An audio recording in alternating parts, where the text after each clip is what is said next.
For those of you that have just joined, I'm Jenny Milne. I'm your host for the day. I'm also the founder of Scottish Rural and Island Transport Community. It's been one of those days.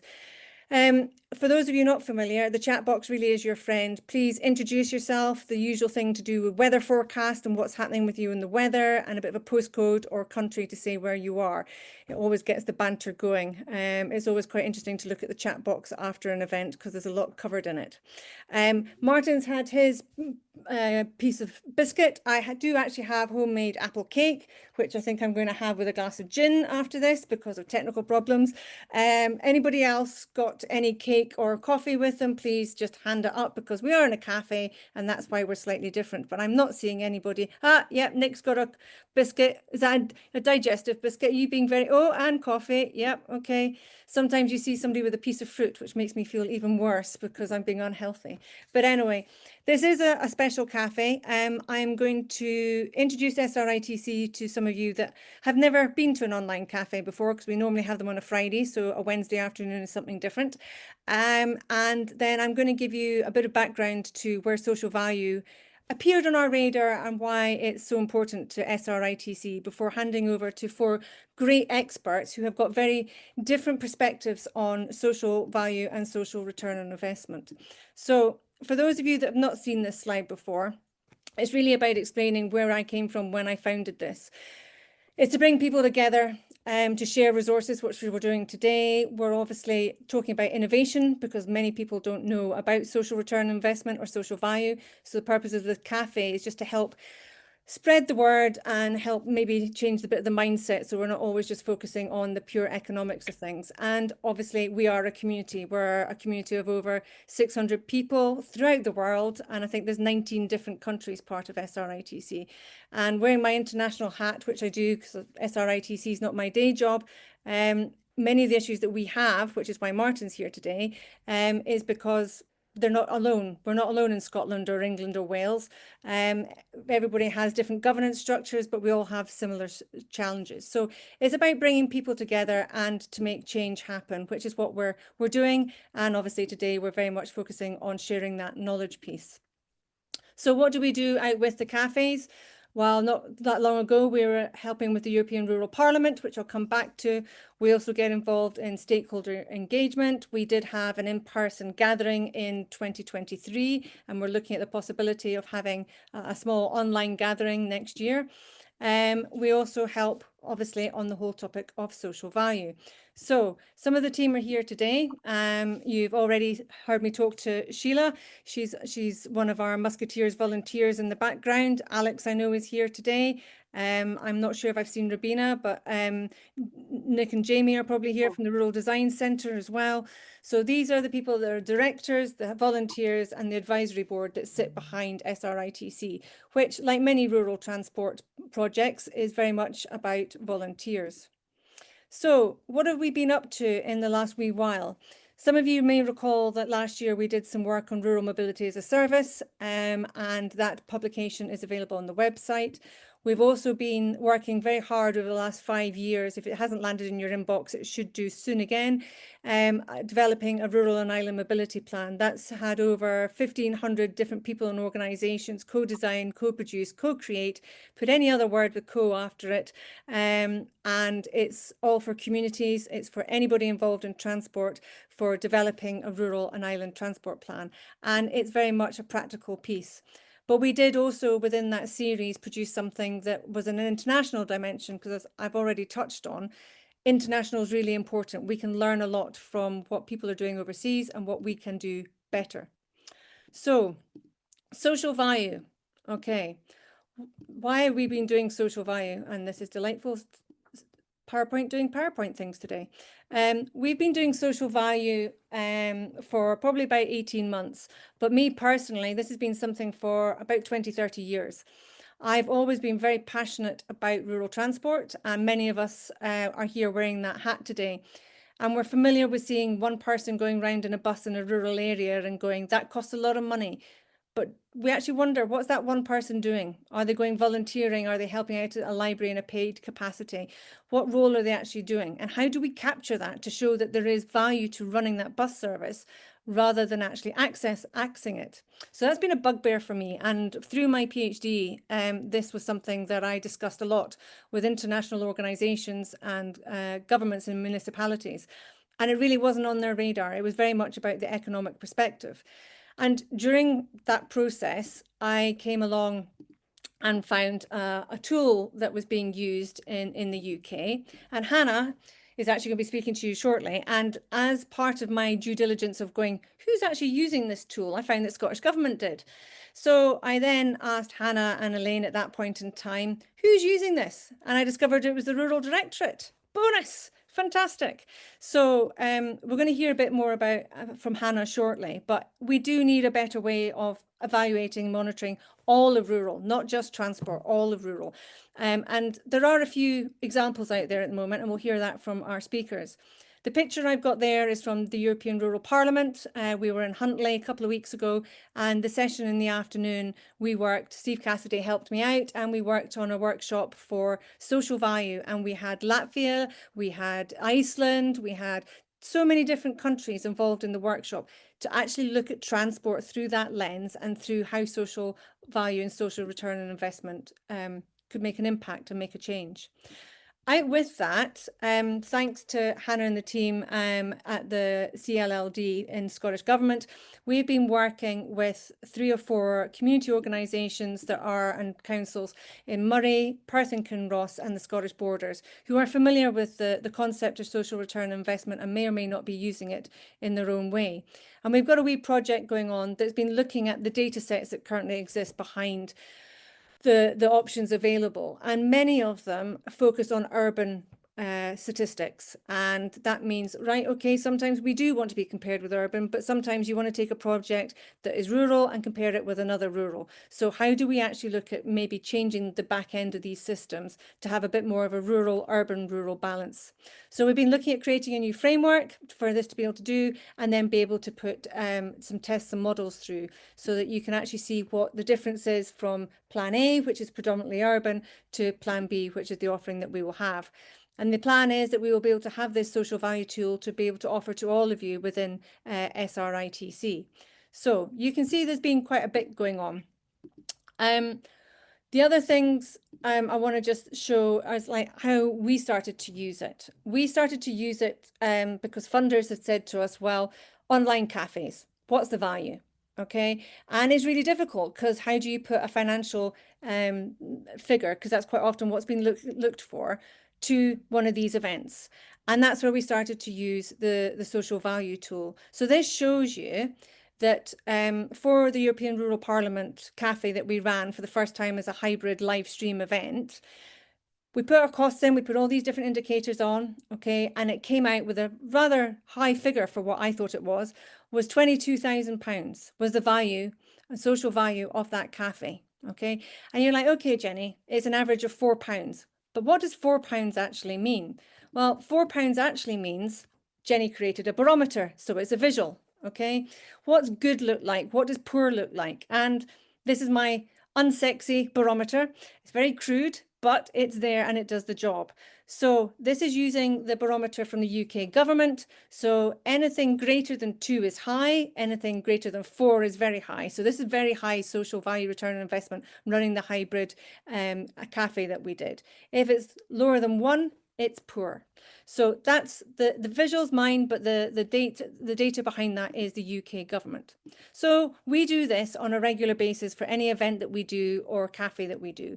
But if you want, I can share with you afterwards. There are examples in America and Finland, particularly Finland, that are also already using social value as a big tool within the transport sector. Just want to give you another example. We're doing some work on water transport, as some of you may know. We had a closed round table probably about 6 weeks ago. Again, we put all of this through the social value and we came out with an average cost of £4.23 for every pound that was invested in. So again, doing exceptionally well. Now you may say I am filtering this and only showing you the really good ones. Hate to tell you, 99% come at over £4 of what SRITC does. Interestingly, the only one cafe that went to under £4 just by a few pennies was our June cafe when we launched the Rural and Island Mobility Plan. And I'm still a bit skeptical about that. So we're going to have a bigger deep dive into the reasons behind that. So that's where we're at with social value and social return on investment. So I'm going to stop sharing slides, thank goodness, because obviously it's not agreeing with me today. And we're going to have a conversation. And I'm very grateful for these 4 speakers in actually joining us today. I am very fortunate. I've met 3 out of 4 in person. Okay. And we have an equality barrier here. No, we don't. We have an equality base here. So we have 2 women and 2 men, and we have very different positions, whether we are involved in academia, whether we're involved in UK government, whether we're involved in Scottish government or a community. We are all here today to have that conversation. So I'm going to stop sharing and I'm going to hand over to our delightful panel, and we're going to spend about the next half an hour having a chat. Please do use the chat box for any questions, but we will come back to an open Q&A and you can ask the speakers anything. Within reason, I think, is probably the right thing. Anything within reason. So I'm going to ask Hannah, who I can't quite see on my screen at the moment, but Hannah, if you would like to introduce yourself, please, and give a bit of background on the social value piece for yourself before handing over to Donald. Hi, Jenny. Thanks for that.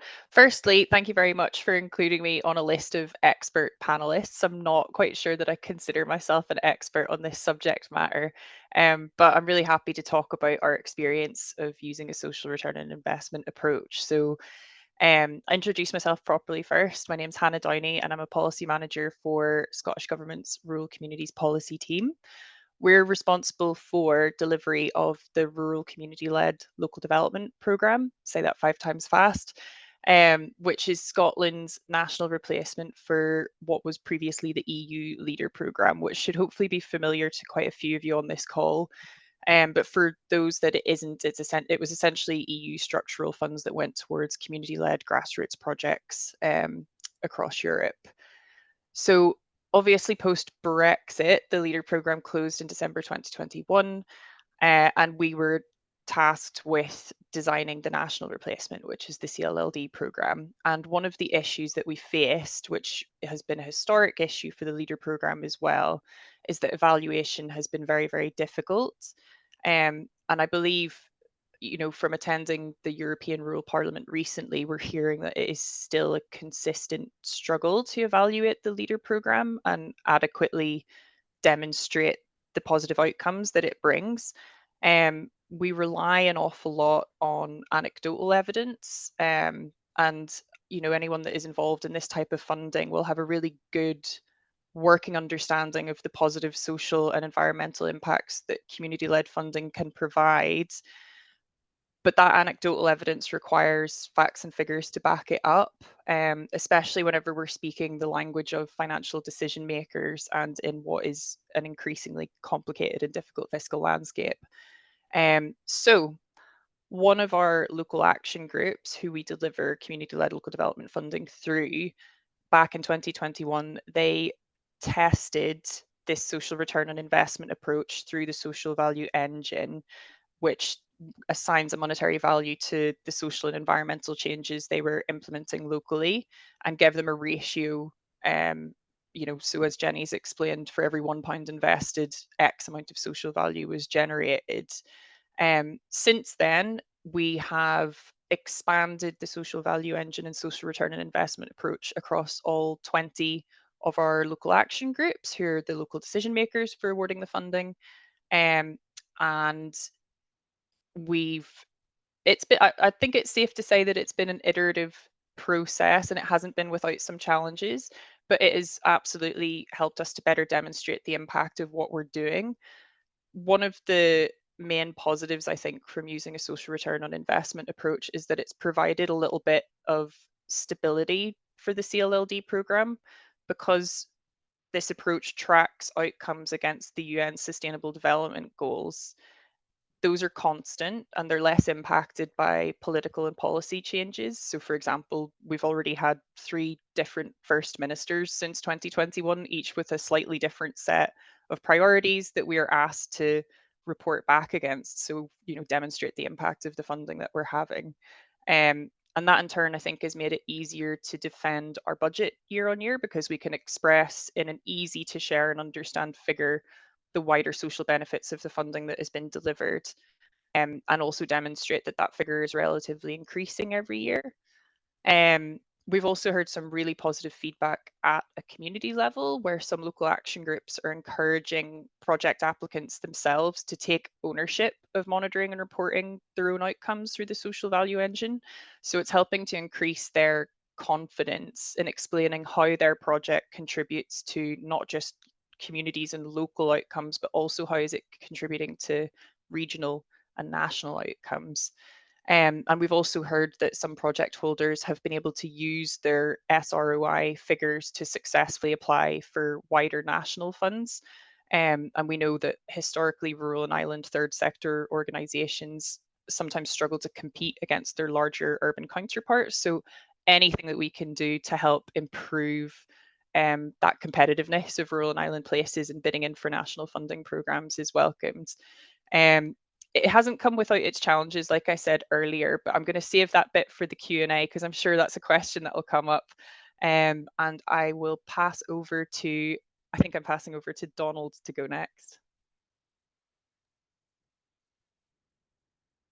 Thank you for that. That's really interesting. I'm just going to shed a little bit of light on how we've used social value for the organisation that I run. So my name's Donald Hall. I recognise quite a few faces and names on the screen. So I run Community Connections. So we're based in Aviemore, and we cover Badenoch and Strathspey. And our purpose is to strengthen the community by providing accessible transport and wellbeing opportunities. So a little bit of background on this. We were successful with a funding application to the Motability Foundation for a few vehicles and some core costs. And off the back of that, they requested that we use a social value toolkit to measure the impact of that investment. So over the last year or two, we've really been getting into this. And I know that Lara from the CTA is on the call, and there's lots of other community transport organisations looking at this, and eventually everybody wants to be using something like this, so we can all help and compare about our impacts with each other as well. So really what it comes down to is that around the time of the London Olympics, Ealing Community Transport down in London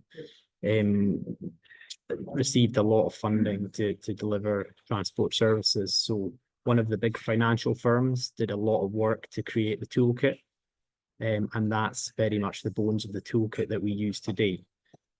Some of the figures, the first version of it, it was all based in the sort of south of England. Obviously, in the rural community like Aviemore, the figures can be very different in terms of costs, in terms of barriers that we face up here. However, it gave us something to go with, and for our organisation, it was the first time we've done that. So it really forced us to get into our data and make sure our database and all our systems could give us accurate information and data that we then put into the toolkit. And ultimately now we can put a value on our services, and some of the headlines with that. We can look at the value that volunteers bring to the organisation. We can look at direct healthcare savings. We can look at affordable group trips. And all of this has really been really useful for us when we're applying for more funding or we're reporting on what we're doing. And crucially, I'm in the middle of doing a management accounting course through the Open University. And traditionally, all our organisations measure, how well we're doing by our accounts, don't we? We look at our performance reports or P&L. We see what we spent. We understand why we haven't spent as much or why we've overspent. This is just another way to put a monetary value on our impact and what we're doing. So, moving on, we're going to really use this as part of our business planning and reporting on how we're doing. And I'm very confident it's going to help us, become an even stronger organization for the future as well. Doing that course, they talk a lot about social value, which I didn't really expect. There's all the traditional accountancy terminology and theories and processes, but social values coming across quite strong on that course as well. So I'll put a few links on the chat, and obviously happy to take questions. But for me, it's been a really sort of positive development for our organisation. It was a lot of work initially, but we're doing some things now. Thank you. Fab, Donald, thank you very much. Mary's not quite managed to get through the Zoom issues that she's having. So Sean, can I go over to you, and we may get Mary joining us, but via a landline. Yeah, no, that sounds good. Yeah, thanks so much for inviting me, Jenny, and hello to everyone on the call. I'll tell you a little bit about myself and my work in this area. So my name is Sean. In the first instance, I'm the director of policy at something called the Center for Energy Ethics, which is a research center at the University of St. Andrews. And there I sort of lead, or have been leading, its public engagement and policy portfolio. I also teach on an MSc for Energy Markets and Finance. So basically I teach MSc students how to step into an analyst role, either in industry or in government. And that sort of dovetails with my second role, where I am seconded to the Department for Energy Security and Net Zero, where I work as a lead analyst on issues of energy. And I'll leave it there. I just want to say that I'm speaking today with my academic role and not with my governmental role on. So with that in mind, so yes, I've been interested in social value as an academic, but also as a practitioner for some time. And I think it stems from the fact that we say, for example, you see in policy and you see increasingly in the private sector that there are claims, and I'm saying claims and I'll contextualize this, that what we're doing, these interventions, create a whole world of value, which I believe for most people, we're in consensus that that's true, and that value could come from forms of community ownership, participation, the larger sort of community cohesion, those things that we think that we're creating through these interventions. So then the challenge has been, at least from talking with local authorities and having experience in government, is that if we say they exist, then can we measure them? Now, it's not that we have to monetize everything, but I think the important part here, and I think people from local authorities and Scottish Government will recognize this, is in my other world, I work completely in Green Book terms, which is the way the Treasury understands the world and how we monetize things. And a big issue with pushing policy through is that it has to meet certain criteria for value for money and cost benefit analysis. Now, the trick is that if we say all these things are a benefit, but we can't monetize them, then they don't enter into our analyses, which then can have effects in terms of the sorts of policies that are implemented and such. And so this has been the basis of my recent academic research.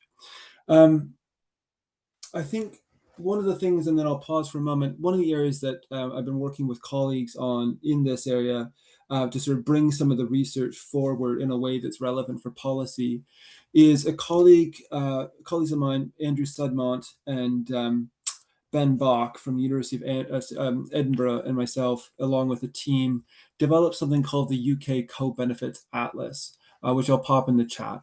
And it's a visualization tool to help local authorities across the UK understand what co-benefits could look like if they're monetized in a way that's accessible.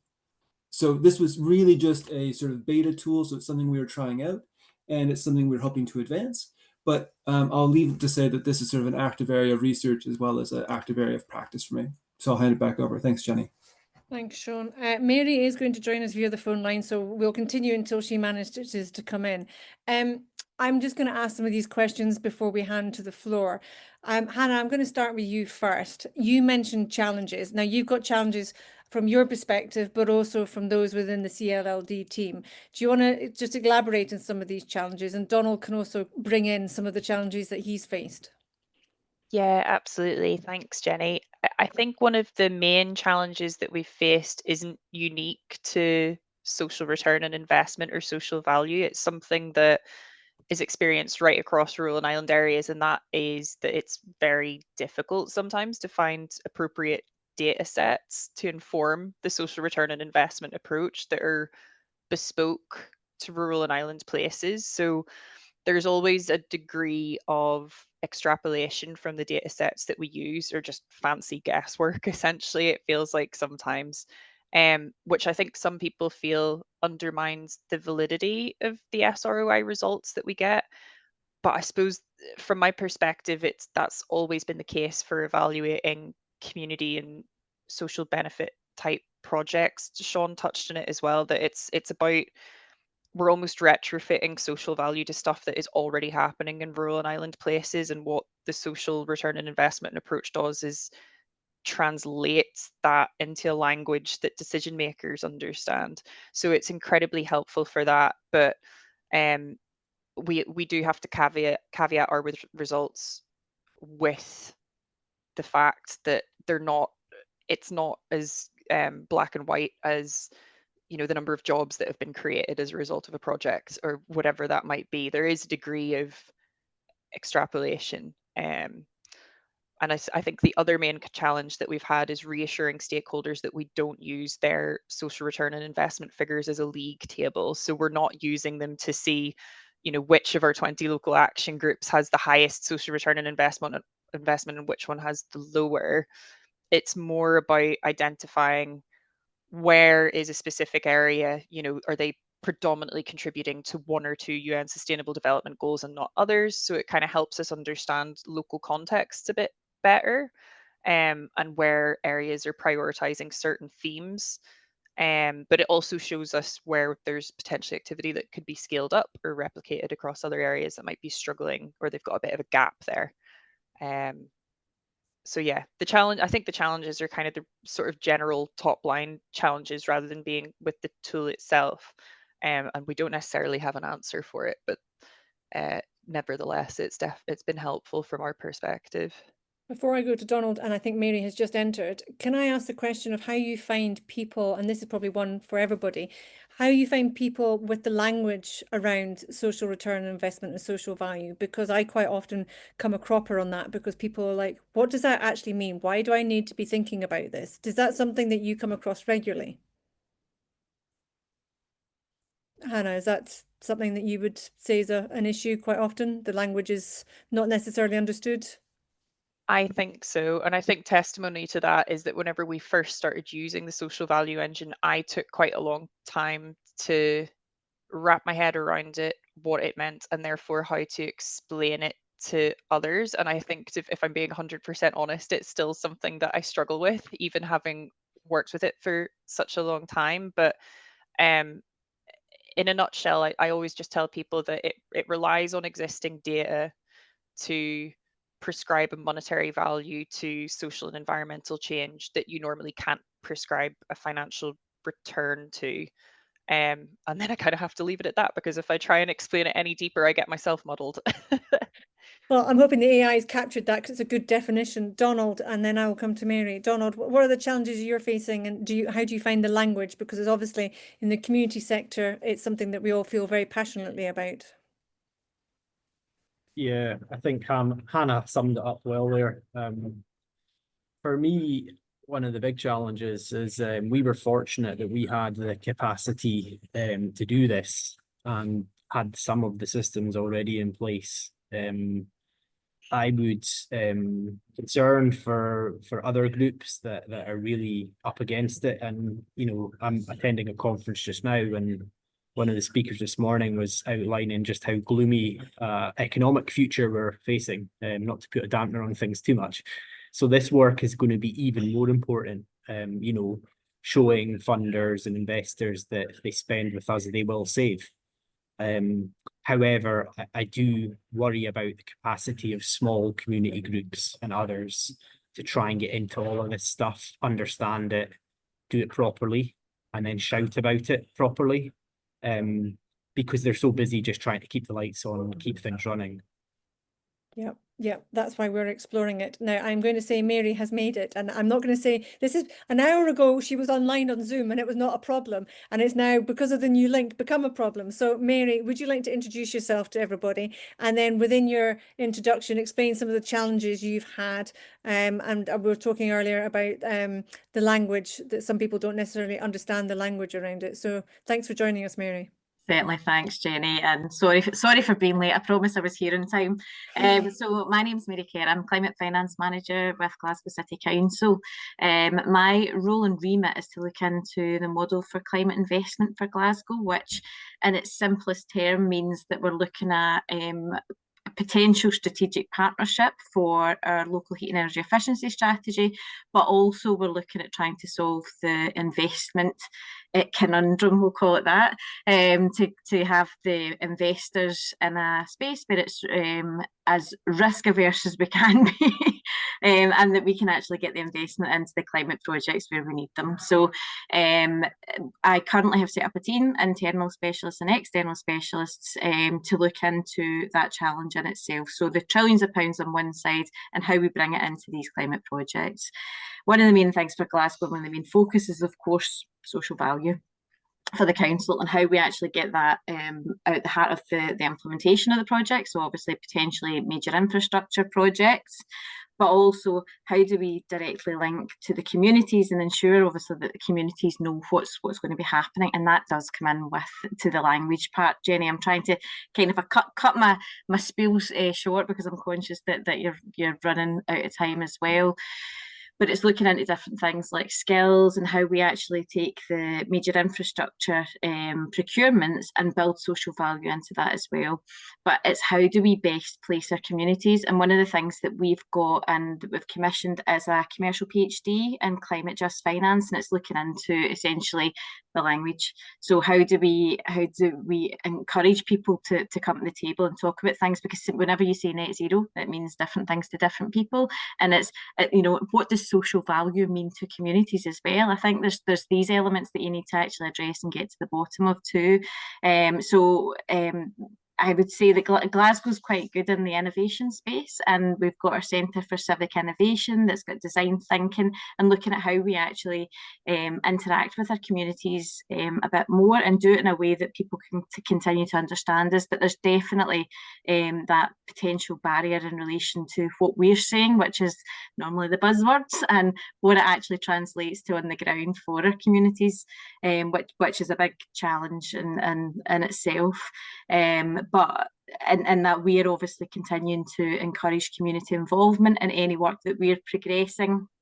Council started some interventions like the Community Renewable Energy Framework, which is looking to have more of a grassroots projects and how we actually start talking about some of these interventions at a community led element, and then how do we actually look at different borrowing methods. So we've also launched our community municipal investment in Glasgow on the 30th of September, which is trying to look at how do we use some of these mechanisms that's going to provide a different link to the communities, but also provide benefit to the community? Because the whole purpose of this project that I'm doing is to essentially open up the assets to make the assets work for our city. So how do we do that? And how does that translate down to our communities and what they're expecting and what they need, and translate back up to what we can control? So Mary, I'm not sure, I can't see everybody at the moment on my screen, but you might find some local residents are actually on this call, so they can reach out to you. But absolutely, this is going to sound a bit dodgy, and it's not dodgy, but you and Sean met using the phraseology co-benefits.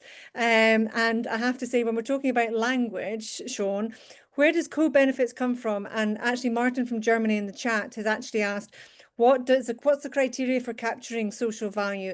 So do you want to just expand upon all of that jargonization from your perspective, Sean? Yeah, let me come in on that. And good to see you, Mary, again.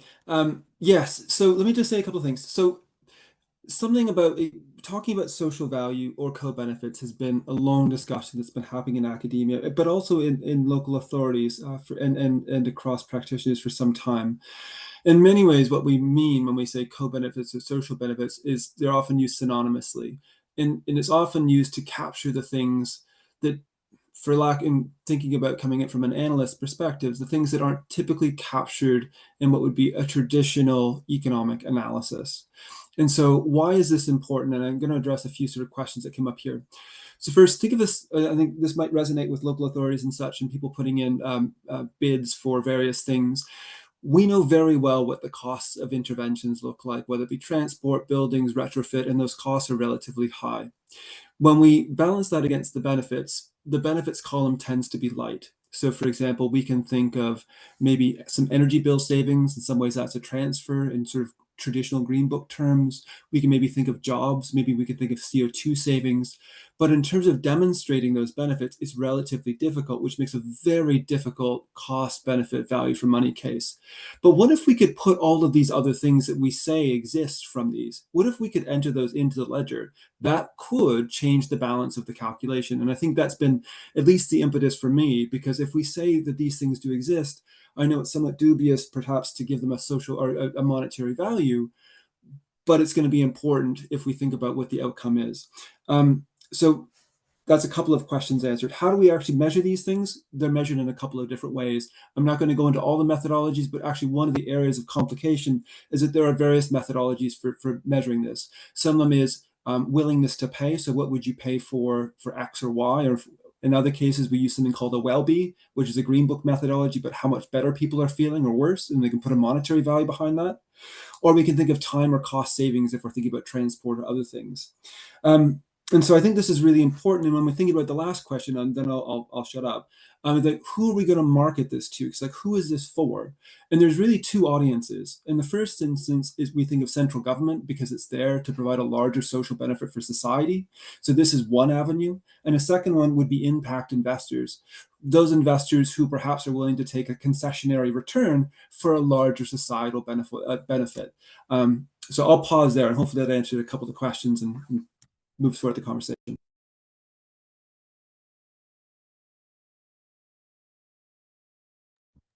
Jenny, I think you're on mute. Yeah, I'm mute. Donald, what do you think you're able to now capture that you previously weren't able to capture using the model that you have at the moment for social value? What do you think's been the uncapturable for you?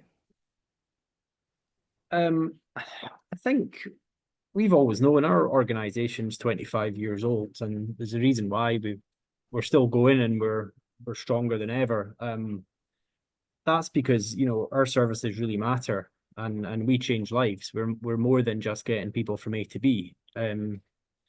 We've always had great feedback, case studies, testimonials, some amazing stuff that we can use for reports and you know, to evidence what we do. But you know, it's been really hard to monetize some of that, and particularly around healthcare. You know we focus a lot on preventative, but when you look at how much it costs to run our services, and then how much it costs somebody to receive acute care, even for one day, or be in a care home for a week, you know, the numbers are really powerful. So for us, combining you know, all the other ways of showcasing our work, as well as the monetary savings, has been really fantastic, and this tool has allowed us to do this, and in time we'll be able to compare ourselves against other similar organizations using the same tool.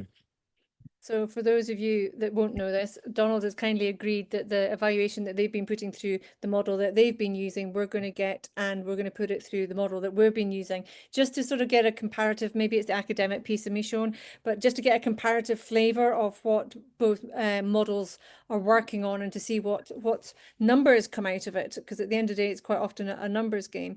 Hannah, you've been sitting there really quietly. How have you found the whole process of engaging communities? Because obviously that's something Mary's talked about as well, into the whole social value conversation. So I suppose that direct engagement with this process is all managed by the local action groups themselves. So it varies from local action group to local action group, but it has required, whenever we first started using the social value engine as a tool, it did require quite a lot of support and onboarding for those that were using the tool, but they are now piloting, or they're just bringing in some AI functions to the tool, which would make it easier for anybody to sort of pick it up and use it.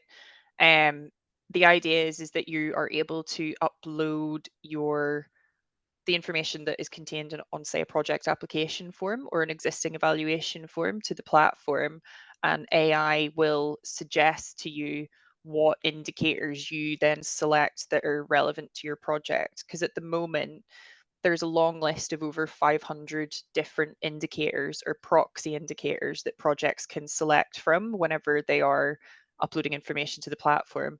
That's a lot to sift through, especially if you're a project holder yourself. You're busy delivering the project. You don't have time to do that.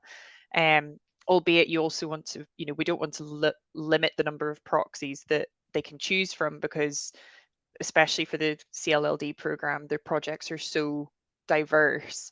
But yeah, and I've just completely lost my train of thought. Can you repeat the question for me, Jenny? Because I think I went off on a wild You're tangent fine. there that had You've nothing answered to the do. question. You've answered the question. Good, I can Mary, just does stop that help talking then. you from your perspective? Because obviously that's going to be quite a lot of work for you. Yeah, and I think it is recognising the fact that social value means different things to different stakeholders that are involved, and you hit the nail on the head, Hannah. It's all dependent on what your ask is and what the project is within that space, as to what that then translates and means to people. And Donald, just on your point in relation to, certainly when we're looking at investment, social value probably doesn't come in all the time, because it's a lot led by profits and financial return, as opposed to it being, yes, that's great that we've done something for our city, but I suppose for us it's about changing that narrative and bringing it into the space of corporate social responsibility at the city's level. And how do we actually translate that into definitive core calculations, I suppose, shown within that space to say this is what it means. But the biggest challenge for us, I suppose, is that translation into our Green Book compliant business cases, because obviously what we will say, actually, for Glasgow, we need these particular measures. It doesn't really translate into your BCR and your net present value and all the economic calculations that you need to do to justify some of these projects. So I think there's a few things in there that kind of interlinks with Hannah, Donald, and what Sean was saying within that space too. But yeah, I think the main point for me is that social value will mean different things to different people. Yeah. Yeah, and I reckon if we did a poll just now of what everybody thought social value meant to them in their personal space and in their workspace, it would be different again. But you'd have a cohesion of possibly the word uncapturable, and be able to put a value to something that you can't normally put a number to. Before I open the floor up completely, I'm actually going to jump onto two people here that will probably be expecting me to do this, and that's Nick and Jamie from the Rural Design Centre. They've also got experience. Nick's smiling away, so is Jamie, because he knew that was coming. They've also got experience of using social value. So I don't know if one or both of you want to contribute here, or you can both stay really silent. I don't mind. I'm happy to jump in. So we were looking at the social value of rural transport innovations that were happening around the country for Department for Transport via Connected Places Catapult. Super interesting. One of the challenges that we found by trying to measure this, trying to measure the value of 8 different projects, was there was so much variation. They were doing so many different things. And we were quite a small team, but it was kind of, we managed it. But next time, I think, and something else that we did is, whenever we were kind of capturing information or kind of, quantifying information, we backed it up with our rationale behind every decision that we made. So we had a spreadsheet that kind of because there's a little bit of subjectivity to the values, because you've got kind of the proxy values, but then against those proxy values, different deflators depending on the scenario and the circumstance. So because those deflators, we were like, well, we're making this decision because of this, we're making this because of that. So for example, you might be measuring something like a change in something, but that change hasn't solely happened because of the intervention. There's other factors that have contributed to that change. So, and that's why, so the kind of the deflators are there to be able to kind of adjust based on the circumstance. So every decision that we made and every value that we came to, we noted why we'd made that decision. And it was all based on kind of data that we'd collected from research, but yeah, it was kind of because of the variation, we just made sure that that's, you know, we were capturing that as well. So Nick, do you want to add anything else? Yeah, I would just like to add, I think the projects that we did, in reflection, most of the effort went into working out what the projects were, doing the logic model, looking at the social outcomes they were trying to achieve. And then I think Hannah spoke about existing data sets. We kind of looked at, right, what data do we need to collect to, you know, through the projects? What's the baseline so that we've got a starting point, and then, you know, to collect data at the end of the project. So the projects we worked on were like 6-month pilots. So we all know that social value, you know, it's difficult to see the impact of that. And a 6 months pilot and also an innovation project, and stuff was changing all the way through it. So we had to flex and adapt. So actually, when it came to punching into the social value engine, that was the end. The hard work was in making sure that we'd worked out what the outcomes, the outputs, and then what data we needed in order to record, and all the stuff Jamie said about the justifications for the decisions, and like going back to what Hannah said about, well, we use the expression, it's more of an art and a science, but backing up your decisions and backing up why you've suggested that. It's all the evidence that is needed when you talk about the projects that you've, you know, assessed the social impact on. I think you touched on a really important point there, Nick, which I think lots of people, I've seen people nodding throughout the whole session today, but rural data sets, they're a myth or a reality. There's not very many of them out there. And that's one of the really big problems for actually starting all of this, is that, and Sean will correct me if this is wrong, but up until 18 months ago when I was writing bits for the PhD, there is no real emissions baseline for rural and island areas. So how can you even start on that basics when we're missing quite a lot of data that's there in the first place? Anyway, thank you to all of those people that have just contributed. I'm going to open the floor now, and I'm actually going to start with John Carr's question for Donald. I think you're probably the better bet. If you've not already read the question, I'll read it for you. For transport projects, we're largely forced into economic evaluation, okay, looking at the Green Book, but how do government evaluate social services or health projects? A rural transport service will typically enable people to get to jobs, saving on unemployment, etc. Health services. Proxies exist for valuing each of these. How do we change the Treasury's view? So if you had the option, Donald, how would you change the Treasury at the moment on that? What a question.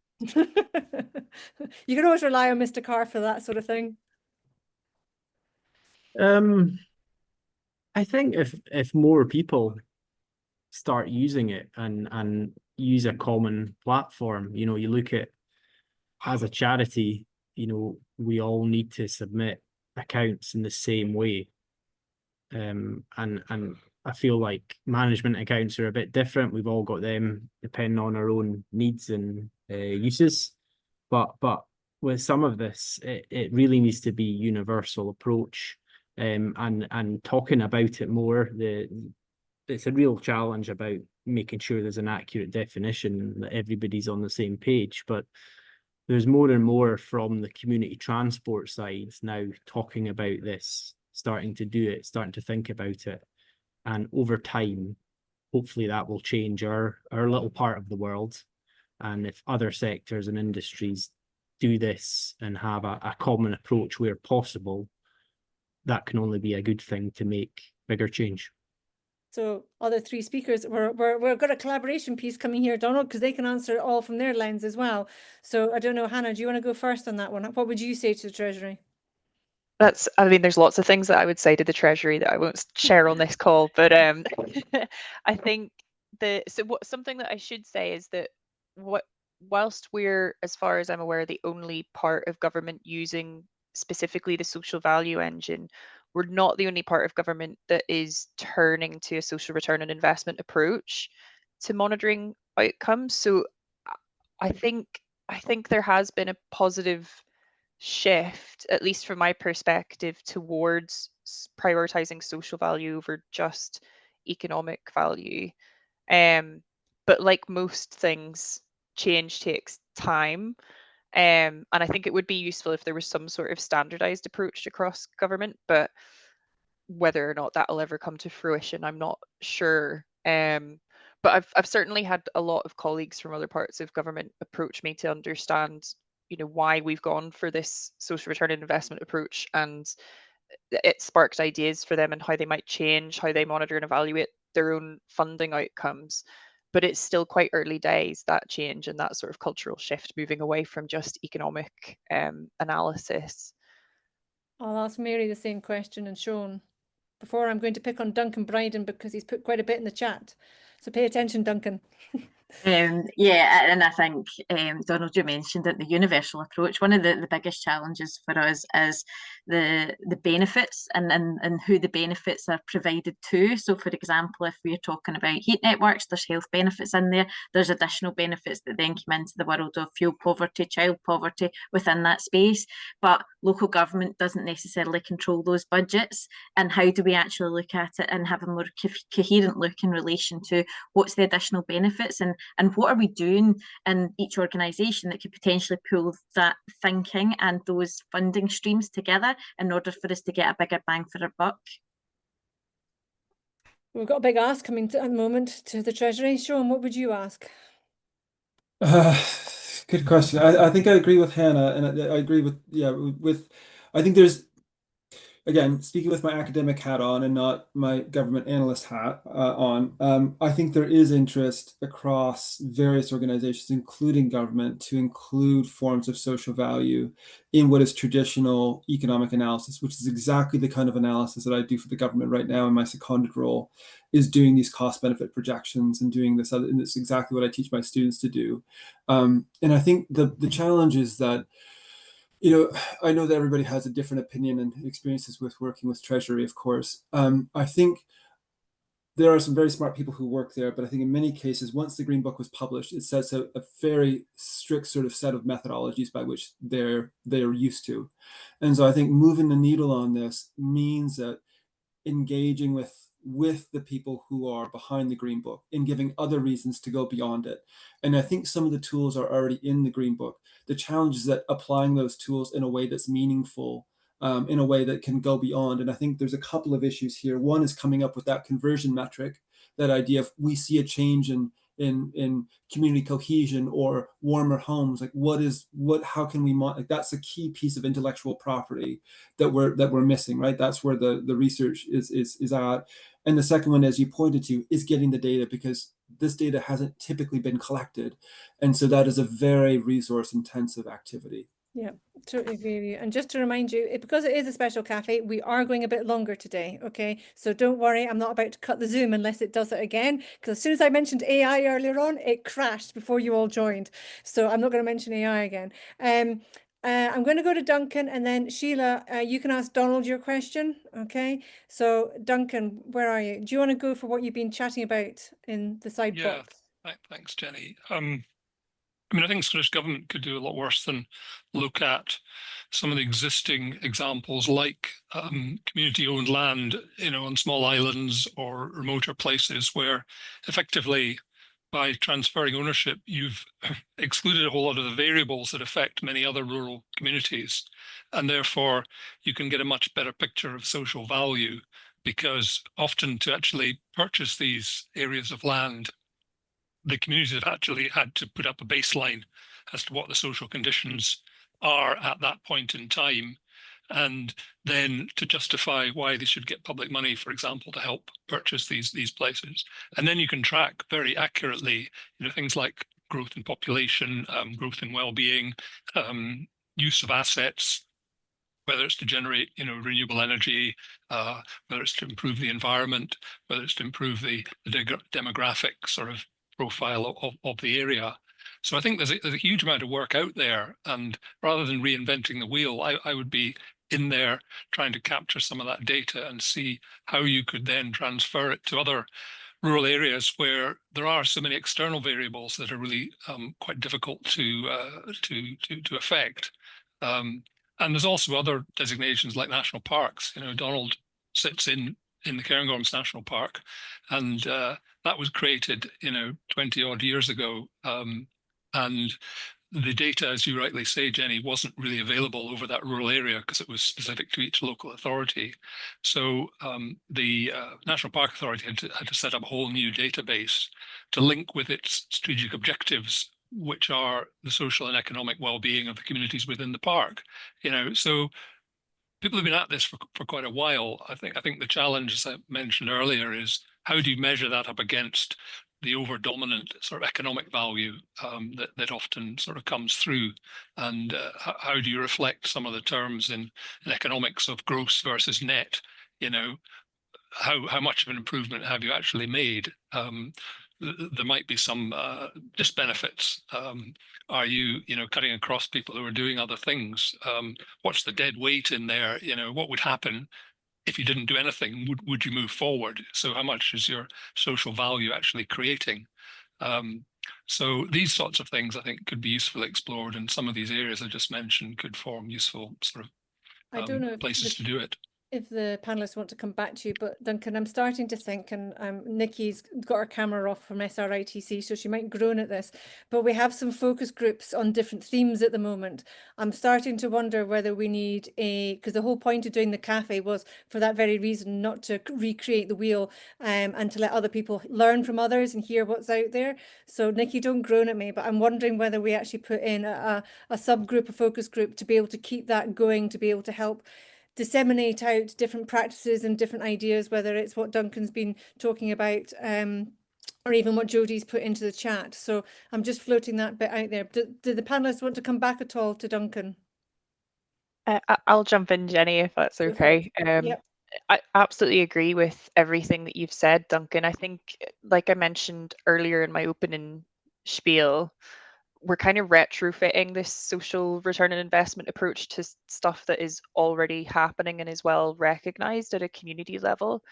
And there's an awful lot that we can learn from how social value has been informally measured through storytelling and culture and that concept of community cohesion, etc. So I think where we've got a good opportunity to maybe influence more parts of or other analysts to take up a social return on investment approach is to make sure that you're not just sharing that figure of for every £1 invested we've leveraged £3 or £4 back. It needs to go alongside the stories and the case studies that put those figures into perspective. So whenever you put the two of them together, that's where I feel we're able to have more impact. Whereas previously we were sharing these stories, we were sharing these case studies, but they were kind of landing as just that. They were just stories. Whereas now, because we can say this specific project on this island or in this specific part of rural Scotland that did this and had this impact on X, Y, and Z person, and also for every £1 invested in that project, there was a £4 return on investment or wherever it might be. So yeah, I think it's a two-pronged approach. And I would add just on that some sort of element of consistency. And I did a piece of work for Glen Urquhart, which is around the Drumnadrochit area, people that know it, just on the west side of Loch Ness. And using the Commonplace platform, we asked the 2,200 inhabitants sort of 8 kind of key questions.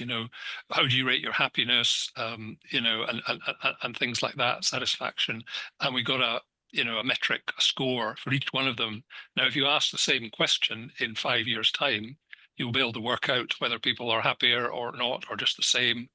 But each time, communities are faced with, there's another tool that's come out, which doesn't compare with the previous tool. Therefore, you can't actually measure, progress.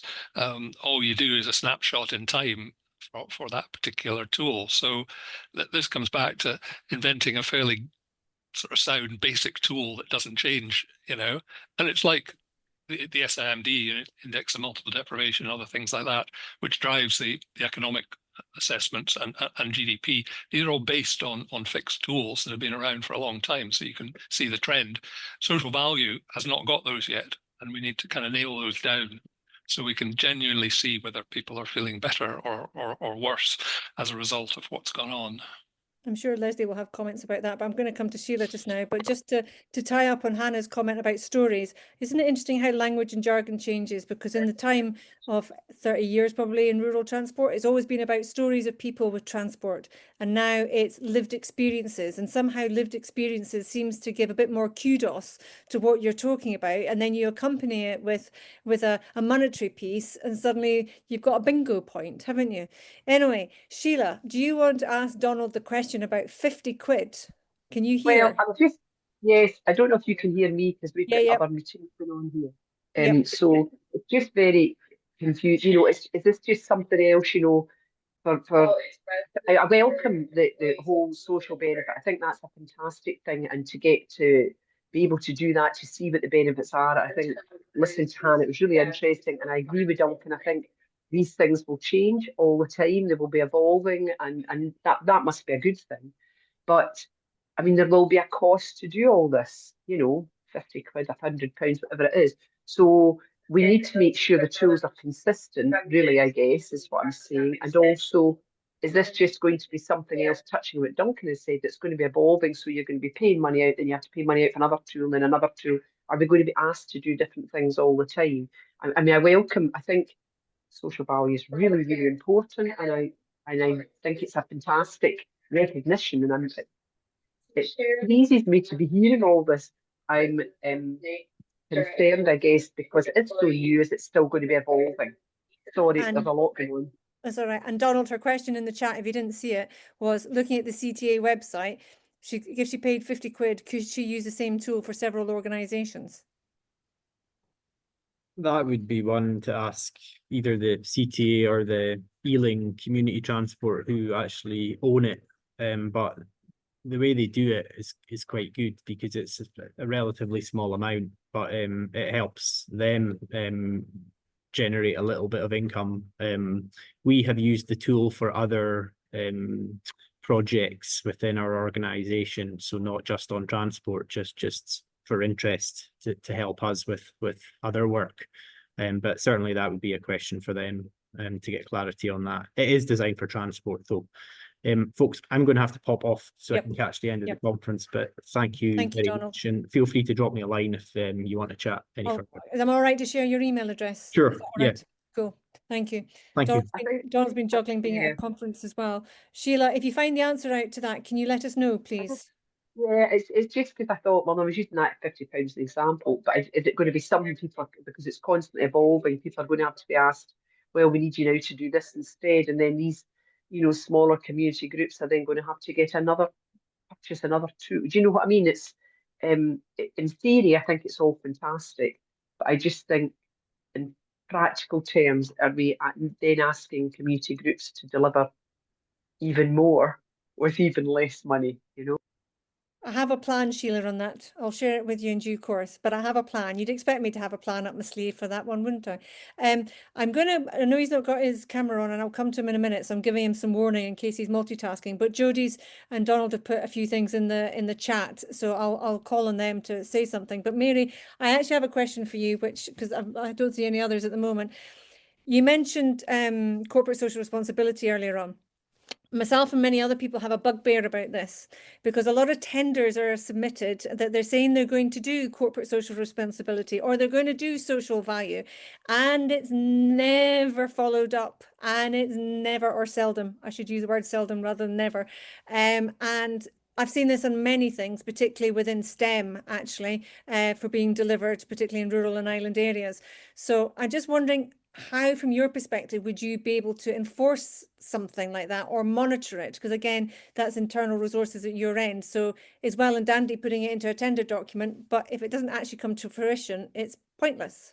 No, and I'd agree with that. And I think there are ways and means of actually driving that forward. And some of the Scandinavian countries have actually mastered that within that space by creating specific charters that people then sign up to, but it's measurable charters. We do have our Sustainable Glasgow Partnership in Glasgow, and we've got a Sustainable Glasgow Charter. People are signed up to it, doesn't necessarily hold them to exactly what that is. But I think there are additional mechanisms that have to be looked into. but there's also a balance about, back to the point that Sheila was saying about who then bears the brunt of that. So you wouldn't want that to be going back to people to say, you need to sign up for X, Y, and Z because we're now dictating that well, this is what we need at a city level. Everybody, all the partners in the city are saying. So, you know, there is a balance in that, but there's something. So Jodie's comment on Climate View, Glasgow were an early adopter for the Climate View tool, and we reference it as the science behind our climate plan, which is great because it's exactly where we need to be going. But it's tools like that, and the other local authorities in Scotland have all signed up to my knowledge as well. So there's going to be a single point of truth in relation to where everybody's feeding into, which is another thing that potentially others could be jumping on the back of and utilising some of that information to see the measures. But there is probably something that we need to take it a step further in relation to the social value element and the calculations there. It does have some indicators, but it doesn't come from your community focus and the feed-ins from there. Yeah. Jodie, are you there? I'm flicking through trying to see if you're there. Jodie, are you there? I am, yeah. Hi, Yes, Jenny. fantastic. Hi, Do you want to add anything else on to what Mary's just said? Not massively, but I suppose just to say hi everybody. So I work in the rural communities team alongside Hannah, but in a previous role I'd been involved with trying to establish a Scottish climate intelligence service, and I suppose Mary's already touched on kind of some of the points, but having had the sort of, I guess, the privilege of seeing a demonstration of the Climate View platform, one of the things that I was struck by was it's not called social value or use those terms, but essentially I think some of what it's trying to do is trying to tease out some of those wider benefits of particular interventions. So the driver behind the tool and the service is to support well, whoever, but in this case local authorities, drive down emissions by helping them plan out the interventions that are needed, but rather than just purely through a sort of economic and emissions kind of lens, it also tries to start looking into particular interventions and how they lead to other wider benefits beyond purely the emissions reduction. Because sometimes when the business case stacks up, and if you're looking purely at investment and emissions reduction, it doesn't necessarily make sense from a business case perspective. It's only when you start to look at those wider benefits that the business case begins to make more sense and can be justified in terms of whether it's a private investor or you know, the local authority or central government, or a combination of all those things. They kind of need to have the confidence that business case stacks up, and I think looking at those wider benefits helps make that case. But yeah, thanks. Do you want to mention anything about the rural dashboard, or does Donald want to? I know SRITC has actually contributed, Kate would tell you, to the rural dashboard bit with data, but is there an update on that, Donald? Yeah, not really an update at the moment. Do you want to introduce yourself? Because I know you, but others don't. Of course, yeah. So I'm Donald Inch. I work in the Rural Delivery Policy team in the Scottish Government. We work on the dashboard and other projects like the Rural Delivery Plan. And the dashboard was just pulled together after similar thinking to something you mentioned earlier on about just a lack of rural data. So, you know, at the moment, it's all very fragmented. It's split amongst kind of multiple different sources. So the intention here was just to pull it together into one place to try and make it easier for government and community stakeholders to be able to use. So we're reviewing at the moment. We're going to be updating it, adding more data. And the plan is to keep this fairly flexible, and we'll adapt it and update it over time to try and make sure we include what's kind of most relevant to stakeholders and organisations and government there, just so it's all in one place and people don't need to go out and spend ages hunting for rural-based data. It's not new data, it's data that's published already, just in multiple different places. So it's just coordinate that all into one new dashboard. We will disseminate it when we get a link from one of you. So don't worry, it will be put out there. And you never know, Sean might be able to use it for some of his students. Having some rural data would make a difference. I know Liz Colley has put a comment. I don't know if anybody, it doesn't need to be just my panelists, want to talk about it, but interested to know if any other local authorities are using social value tools in evaluating projects. So Liz, that's one of the reasons we're doing the work that we're doing with the CLLD. There's one or two projects that have got a transport perspective on it that we are putting through so that we can actually see that. Sharon's not here from Transport East at the moment, but she's got one of these bugbears that she would love demand response transport to always, as does the Department for Transport, to have an evaluation done on DRT, because it's been such a growing phenomenon, but there isn't actually any consistent evaluation of any shape taken form over that. So the answer to your question from my standpoint is, Liz, there is a small amount. There needs to be a lot more, but there might be, aside from the Connected Places Catapult innovation projects that took place that Nick and can talk about, and Jamie, I'm not sure of any others that have had the social value wand cast over them in a rural transport context. John, you might have an answer that I don't know about. I've not got a very specific current answer, but the BSIP, bus service improvement plans, that are effectively the funding mechanism now for bus services in England. There are several innovative DRTs being evaluated. I'm thinking of Portsmouth, where very definitely, if you look at the economics of it, the conventional answer is it's a non-starter.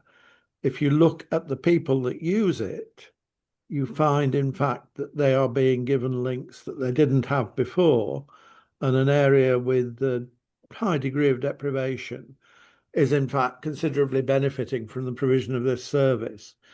Now, that's one thing that I'd mention.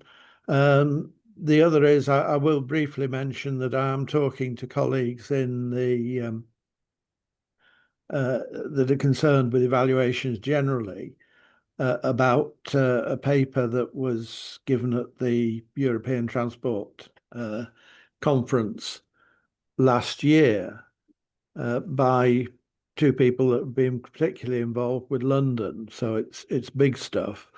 But effectively what they are saying is that it is nonsense that we are valuing transport projects using just the time-saving elements of cost-benefit analysis, that good transport projects will deliver far better, far more. And should we now be starting to talk about new ways of evaluation? Now, in defense of the apparent attack I mounted on the Treasury earlier, the Treasury has, to its credit, recognised agglomeration benefits. There are powerful politicians like the Mayor of Greater Manchester that are saying, you know, we've got to be moving the way that we look at projects. But how quickly this will move, I don't know, given that in general, local authority funding, as we all appreciate, is not in a very good state at the moment. Thanks, John. You just reminded me, actually, the reason I think there's something in the Green Book, and others can correct me if I'm wrong, I think this was something I learned through the CILT many years ago, John, is because the London Docklands light rail project actually required a social value element to it, and that's why there's a few words that came into the Green Book to help that get over the finishing line, as it were. So there's another transport project for you, Liz, but an infrastructure one, but in London. Anyway, in general, look at the work that has been done by development corporations, including some of the new town development corporations in Scotland. Yeah. Right, I'm going to bring this to a close. I know we can keep talking about it, but for those of you that know me and see me regularly and in person, I always say at the end of a conference or something, what did you learn today? And they look at me and go, why are you asking me this question? But I'm really curious, if you want to put it in the chat, what did you learn today? Because I think today is all about learning and exchanging knowledge and upskilling ourselves in the social value piece. And I do think we will be having further discussions on this in this format, probably sometime in 2026. So please do put some comments, even if it's a case of, Jenny, you had too many IT issues today for the first time ever. I don't mind if you put that down. That's not a problem. But what I will share with you before we bring this session to a close is actually what's left in this year for online perspective for SRITC. So It's been a busy while. We've had the European Rural Parliament literally 2 weeks ago. We've got today, and then in 10 days' time, we've got another cafe. And this is actually talking about transport poverty. So that'll be a concept familiar to many of you and a reality as well for many of us. We're talking about it from a Scottish perspective, and you will have another Jenny with you coming from Finland. Finland's a really interesting example, and I know Jenny very well. We also have an open cafe in December. Mince pies will be required, not cake, mince pies. You can have a mulled wine, it is in the morning. And that we're going to be discussing anything and everything that you want to talk about. I know electric vehicles has been one of the big bugbears at the moment, so feel free to bring any topics to that, and that will be at the usual time of 10 o'clock in the morning.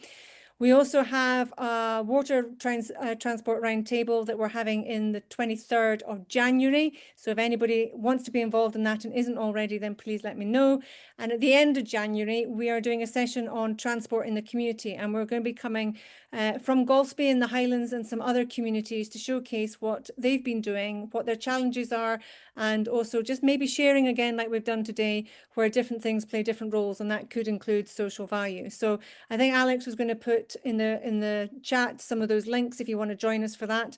I really appreciate you taking your time, and thank you to Mary for persevering for nearly an hour to get online. That's some dedication. I think a lot of other people would have just walked away and hung up the boots. So I really appreciate it. And thank you very much, everybody, for being today. If I can hold on to the team and to the panelists for just 5 minutes, that would be really helpful. But thanks again, and I look forward to reading in the chat what you've all learned today, because I can definitely tell you I've learned a lot about different types of social value in different locations, which I knew some of it, but it's always great to get a richer view from different panelists. So thank you very much. Go and grab yourselves a coffee and a cake if you haven't already done so. Okay, thanks. Bye.